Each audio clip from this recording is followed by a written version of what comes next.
Morning wastage. ನನ್ನ ಹೆಸರು ಬಂದ್ಬಿಟ್ಟು ಸಾಗರ್ ಶೋಪ್ನರ್ ಅಂತ. ಬಂದಿರೋದು ಖಾನಾಪುರ ತಾಲೂಕಿನ ಒಂದು ಇಟ್ಗಿ ಗ್ರಾಮಕ್ಕೆ ಬಂದಿದ್ವಿ. ಸೊ ಅಜ್ಜಾರಿಗೆ ಒಂದು ಹೆಲ್ತ್ ಸಪ್ಲಿಮೆಂಟ್ ಅಂತ ಕೊಟ್ಟಿದ್ವಿ. ಯಾಕೆ ಕೈಲೇ ಕೊಟ್ಟಿದ್ದು ಅಂತ ಅವ್ರ ಬಾಯಿಲಿಂದನೇ ಕೇಳೋಣ. ಅಜ್ಜ ನಮಸ್ಕಾರ ರೀ.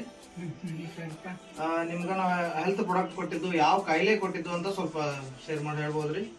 ಏನು ಕಾಯಿ ಕಟ್ಟಾಗಿತ್ತು, ಮೇಕೆ ಹೊಡಿಯೋದು, ಮುಂದೆ ಊಟದ್ದು ಸ್ವಲ್ಪ ಸಮಯ ಆಗ್ತಿರ್ಲಿಲ್ಲ.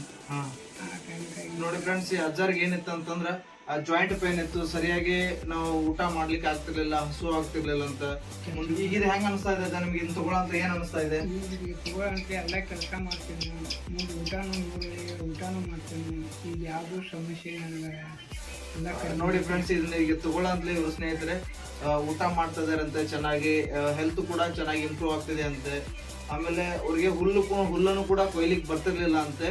ಅವರು ಈಗ ಕುಂತನು ಹುಲ್ಲು ಕೊಯ್ತಿದ್ದಾರೆ. ಅವ್ರಿಗೆ ಈಗ ಈ ರೀತಿ ಒಂದ್ ರೀತಿಯಿಂದ ನೋಡೋದಾದ್ರೆ ಎಲ್ಲರೂ ಕೂಡ ಸಂಪೂರ್ಣವಾಗಿ ಆರಾಮಿದ್ದಾರೆ ಅಂತ ಅವ್ರ ಅಜ್ಜಾರ ಬಾಯಿಲಿಂದಾನೆ ಹೇಳ್ತಿದ್ದಾರೆ. ಆರಾಮಿದ್ರಲ್ಲ ಅಜ್ಜ ನೀವು ಸಂಪೂರ್ಣವಾಗಿ? ಈಗ ಸಂಪೂರ್ಣ ಆರಾಮಿದ್ದೀನಿ. ಓಕೆ, ಇದನ್ನ 4 ಜನಕ್ಕೆ ಹೇಳಕ್ ಇಷ್ಟಪಡ್ತೀರಲ್ಲ?